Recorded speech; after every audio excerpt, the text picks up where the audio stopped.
foreigners appeared, they were able to capture and eat. So we want to honor Patrick. It might be more traditional to have pork before a feast on St. Patrick's. After this, he was captured again. This time,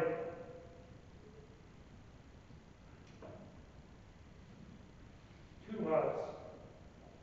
And after a few years, he finally returned to his parents, rather than back in Britain. But in his history, he mentions that after 30 years had passed, he was brought up for trial for something that he had done as a boy at 15. He doesn't mention what it was that he did, but he was accused and brought up. And then after this trial, he decided to return to Ireland and to lead people to Christ. And he, unlike many of the other saints or early Christians that we know about, Patrick particularly emphasized all of the women that he had led to Christ. And he described them as women who had become virgins in Christ. And we have a modern idea of being a virgin in Christ, or being a virgin for Christ, is the idea that one may not have physically been a virgin in their earlier life, but after committing themselves to Christ, can lead their life from that point forward as a virgin.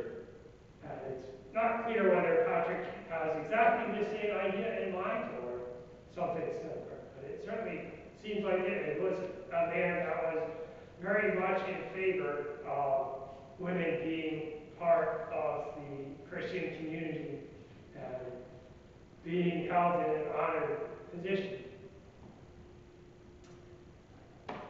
So that's kind of a quick summary of Patrick's, what he calls his confession, which is kind of his description of all this time growing up, his childhood of not having been a Christian and then being captured and being brought back and forth between England and Ireland, and then eventually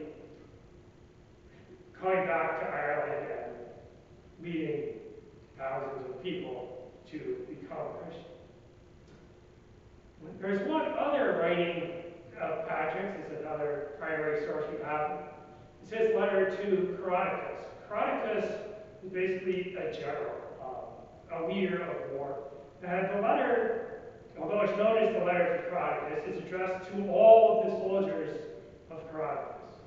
And it is in this letter where Patrick declares himself a bishop, and he rails against the horrors of war, particularly the practice of pillage. And he's saying that if it must come to war, there are things that still should not be done. The idea of pillaging lands that have been captured, capturing people, and he's particularly upset that the Christian women are being given as prizes for the soldiers to go and rape. And Patrick is pretty horrified at this, as we all should be, but these practices of war that Patrick railed against over 1,500 years ago are unfortunately still going on and are really still just as bad. And really, we all are called, just as Patrick was, to speak out against them.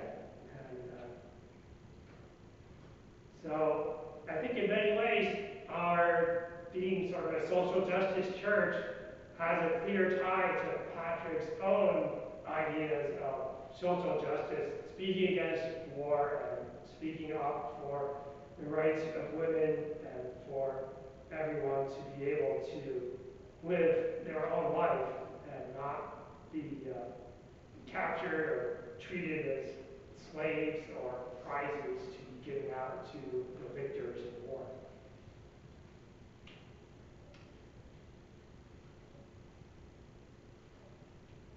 So I mentioned earlier I had given out a little true or false quiz.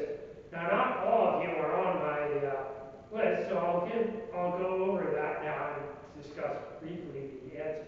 So the first question I asked was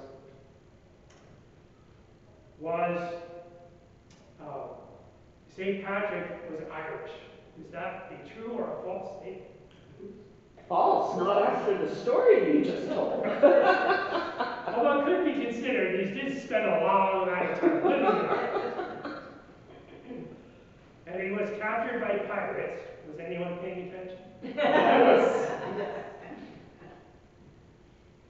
Did he use a shamrock to teach about the Trinity? Yes. Yes, we don't know. He might have, he probably didn't, because the legend appears several hundred years after, for the first writing of it, appears hundreds of years after Patrick's own writing. So you're being technical. So yeah, we don't know for sure. It could have happened, but probably didn't. Well, it's a good symbol anyway. Yeah. For the enemy. The story kind of makes sense. He spoke out against the horrors of war. Yes. Yes. Yeah, that was kind of the key point of my whole sermon. He drove the snakes out of Ireland. I don't know, you didn't mention that, Robert. I know, so, the snakes, there never were any physical snakes in Ireland. It's one of the places that has never had any of the snakes. Metaphorically, Maybe that's why, because he drove them out. But metaphorically, it can be seen as driving out the evil from Ireland. But unfortunately, evil still persists in Ireland as well as everywhere else in the world. And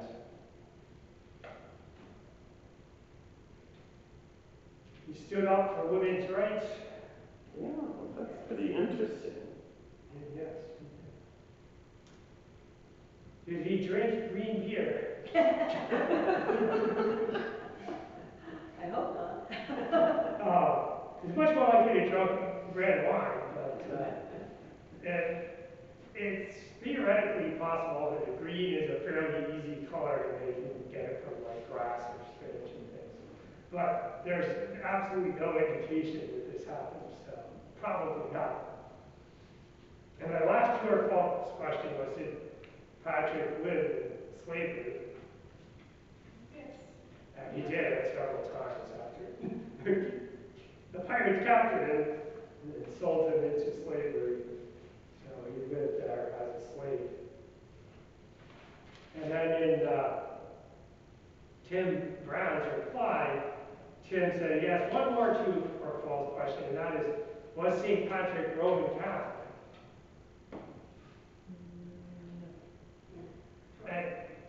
The thing is, in the 5th century, there really wasn't a Roman Catholic. That was like the entire church. That's all it was.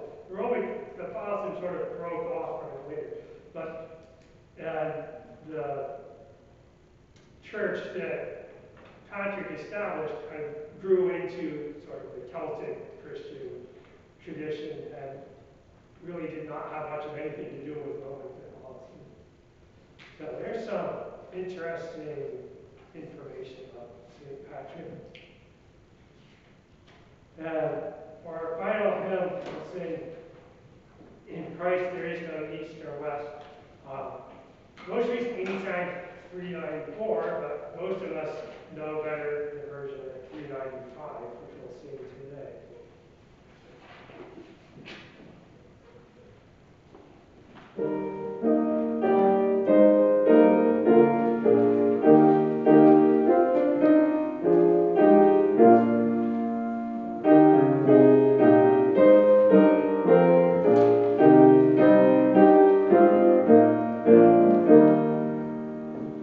In Christ there east or west.